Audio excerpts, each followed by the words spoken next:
live from Augusta. We're watching News 1226 at 11. Good evening, I'm Hallie Turner, and it was a gloomy day around Augusta, our station, as I was driving back into town today. All the rain hitting my car, I just was kind of sad, but cooler temperatures were on the way, Emily. So do we think tomorrow as we're going out of church, will we see some possible sunshine?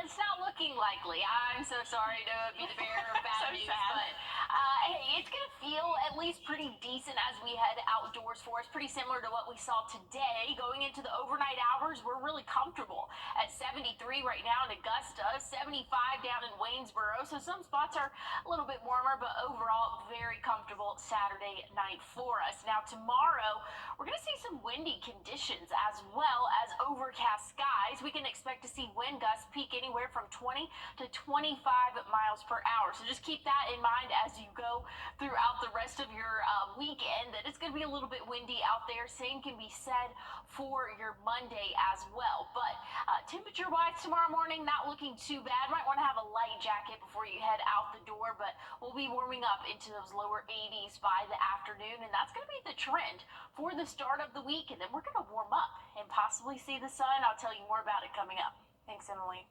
The funeral for some Appalachian high school shooting victims took place today.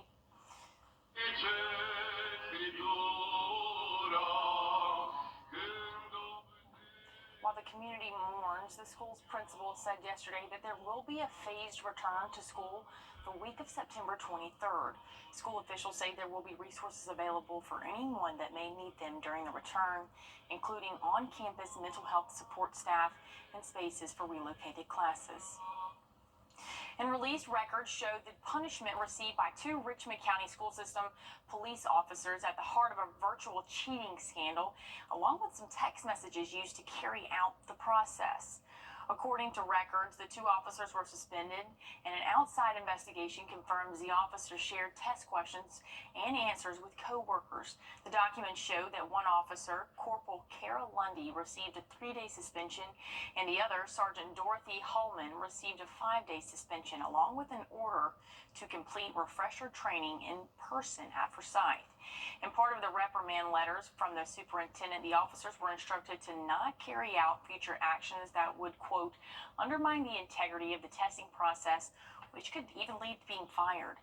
The police chief has suspended all virtual testing and drafted a policy of honesty and integrity and required all officers to sign it. And the Robbie Robertson Scholarship Foundation banquet helped raise funds. And the Washington County Sheriff's Office says that Sergeant Robert Butcher died this morning after an extended health issue. The Sheriff's Office says he was assigned to the Courthouse Security Division, and they ask that you keep his family and friends in your prayers. And the Medical University of South Carolina Health Bamberg and Barnwell Emergency Medical Center is now reopened after being closed Thursday. The marketing and community manager of the center says that the closure was due to a utility outage in Denmark. Officials say a bull water advisory was issued due to low water pressure, while some people may not have water at all. Crews are working on restoring the water pressure. And the Georgia Recovery Bus Tour stopped in Augusta today to help connect people fighting addiction and spread the message that the opposite of addiction is connection. On the bus are tons of signatures from the tour. The Georgia Council for Recovery says there are over 900,000 people in communities across Georgia in recovery from addiction.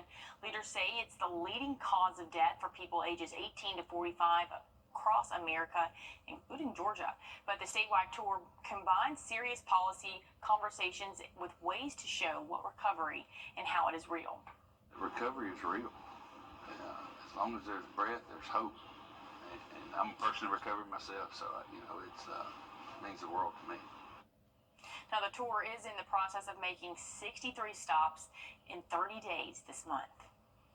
And Augusta District 1 Commissioner Jordan Johnson held a community breakfast at May Park Community Center this morning. The commissioner's breakfast was also a way to allow the community to voice their concerns and get in touch with resources available to them while building camaraderie. We caught up with Commissioner Johnson during the event, and while he says he didn't know every question that would be asked, he had an idea of some of the issues that would be top of mind.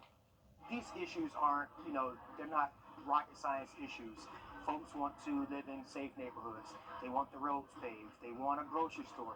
They want things that will improve their quality of life. Johnson says he chose the May Park Community Center since the community is so used to meeting there.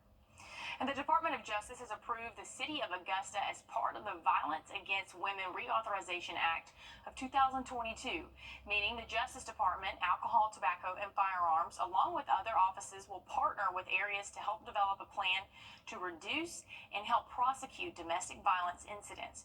You can read more about the approval on wrdw.com. And it may be hard to believe, but gas prices are actually dropping. The national average is on track to go below $3 a gallon. NBC News' Priscilla Thompson has details on how low they could go. 281. It's a day many drivers thought they would never see again. Anybody else notice that the gas prices just plummeted by like 40 cents? Gas prices dropping below $3 a gallon in 17 states, including here in Texas. For here, we love is good. That reaction in sharp contrast to what drivers were saying last year, when the national average was more than 60 cents higher. Gas prices are pretty high. They just keep going up and up. But now experts say the national average is on track to drop below $3 a gallon next month, for the first time in more than 3 years. As we approach Thanksgiving and Christmas, it's possible the national average could fall to as little as $2.75 a gallon. What's behind the dip? Lower demand globally, particularly in China with a slowing economy, and among Americans who tend to travel less in the fall. And it's not just impacting your wallet at the pump. We should see a continued drop in grocery prices. Airfares are already down, and with the lower price of jet fuel, it's going to give airlines more latitude to potentially lower airfares even further. On average right now, a domestic round-trip ticket will run you $240, according to travel booking site Hopper, down 8% from this time last year.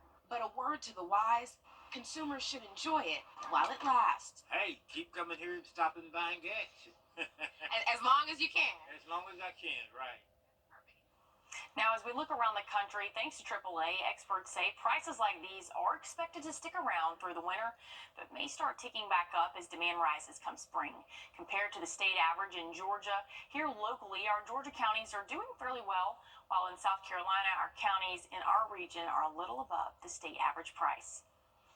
And the early rain and clouds did not stop the 5th annual Meet a Machine event at the Augusta Regional Airport today. September is Childhood Cancer Awareness Month, and the proceeds from the Meet a Machine event helped benefit the Children's Hospital Miracle Network. At the airport, people were able to interact with different trucks and machines, from EMS vehicles all the way to aircrafts.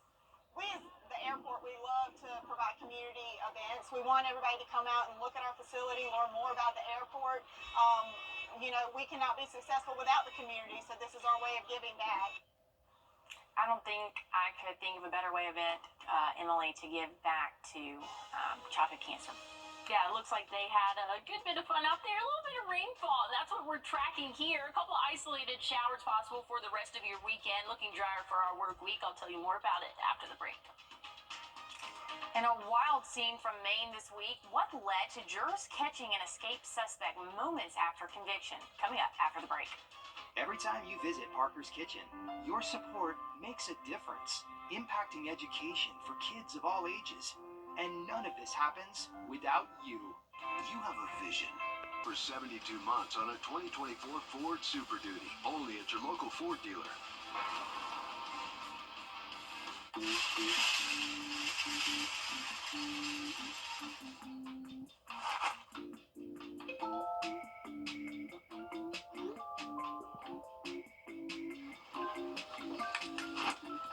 I think you're going to need this. The News 1226 First Alert Weather app. It's that fast.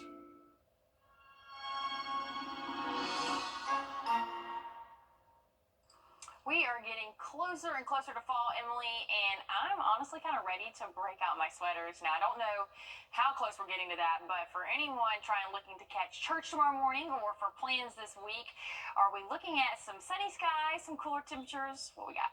Yeah, it's not looking too bad. We can expect though to see that cloud cover stick around from what we've seen the past couple of days. Again, that's going to continue. 73 current temperature right now, so feels pretty comfortable as we go into the overnight hours. Those winds picking up a little bit from the east at about 10 miles per hour, and that's due to some tropical development. We've been talking about the tropics a lot lately, and that's because September is the most active month in hurricane season. So here's what we're dealing with right now. Mostly dry conditions for the CSRA, but there's a little bit of those showers off to our north and east, and that's due to this low pressure system right here off the Carolina coast. But it's not a named storm. It's not organized enough or strong enough to become a named storm, but just an area that's causing a lot of rainfall, and some of those showers have pushed all the way down and through the CSRA over the past really couple of hours. There might be a stray shower tomorrow morning or possibly even in the afternoon as well, but I think we're going to be mostly dry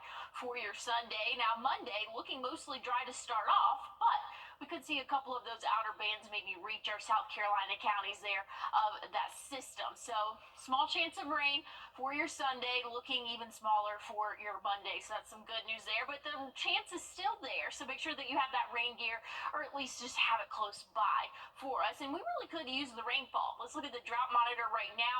Abnormally dry conditions for most of the CSRA, but as you look a little bit closer, some of our counties, including Columbia County and Edgefield County they're under that moderate drought conditions. So that's something that we're going to have to keep an eye on as we go throughout really the fall months. It's very typical for us to see drought-like conditions in the fall, but just after we had Tropical Storm Debbie or Hurricane Debbie, that really kind of bounced us back into a good range of things, but things are drying out for us. We still have some more tropical development that could bring some rainfall again to our area. Not looking as likely though with this system that's off the Carolina coast. There's also Tropical Storm Gordon in the middle of the Atlantic. That's going to be a fisherman storm, not going to cause any issues to land anywhere, so that's some good news. But we're going to be cloudy, so just hold on for the next couple of days. Once we get into Tuesday, Wednesday, we'll be partly cloudy, so we'll see the sun a little bit, starting to warm up. By the end of the week, we'll be in those upper 80s, Hallie.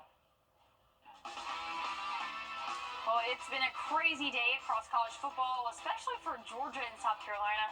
Coming up in sports, our sports anchor Joseph Doring brings you, and he's breaking down what you may or may not have missed. And as we head to break, here's a live look at the Santa Monica Pier and your winning lottery numbers.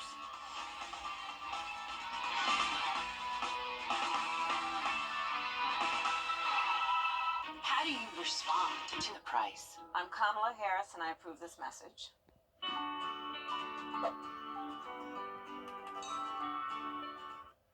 First Alert Radar, powered by Jim Hudson Automotive Group. On your sideline. Well, if you have a pulse, chances are your eyes were focused on Columbia, South Carolina, Saturday afternoon. The 2-0 Gamecocks taking on the number 16 ranked LSU Tigers. Most of you already know how this story ended, but let's hear it from the eyes of our News 12 sports director, Alyssa Lyons. She has your full game recap. I'm going to go ahead and spare you that field goal because I'm sure that you've seen enough of it. South Carolina squandering their lead in the last 72 seconds of play, falling to LSU 36-33. It's their 8th consecutive loss to the Tigers. The only call more consistent than that was the flags. There was more laundry on the field than in a hamper on a Sunday.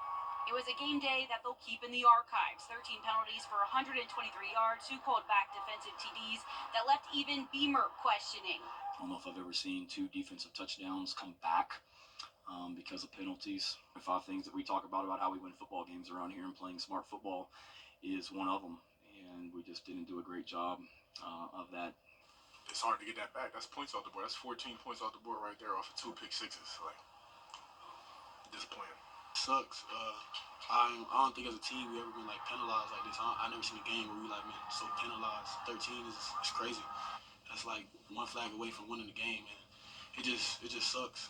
Yet it was a gold medal day for Quincy Williams and Rocket Sanders, taking off for 19 carries for 143 yards, 2 touchdowns there for him. In a meeting that dates back to 1930, it was the first time in history that the Gamecocks stuck on 24 points in the first half against the Tigers. Lenora Sellers rushed for 88 yards, a big number 75 coming out of that from a TD run, the longest by a quarterback in South Carolina history. Sellers came out shortly after that with an ankle injury. He got it taped up at halftime, came out for 1 series in the third quarter, but didn't feel like he could give 100%.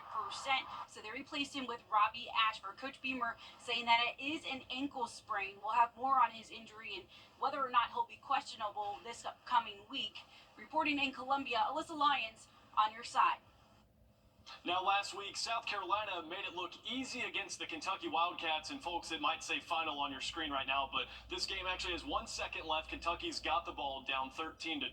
They're going to have one final chance to throw it towards the end zone and take down the Bulldogs, but it has not been easy sledding for UGA the entire time. They've been on the ropes against Kentucky. They actually only had 63 yards of total offense in the first half, which is their lowest in a game since 2009. Regardless of a tough showing, it looks like the Dogs are going to be leaving Lexington still unbeaten by a final score of 13-12. If this 1 second play doesn't end up as a touchdown, that'll make Kirby Smart 9-0 all time against Kentucky. He'll surely have a lot to discuss with his team, regardless of if they do win or lose here, as UGA is going to hit the bye week next Saturday before traveling to Tuscaloosa to take on number 4 Alabama.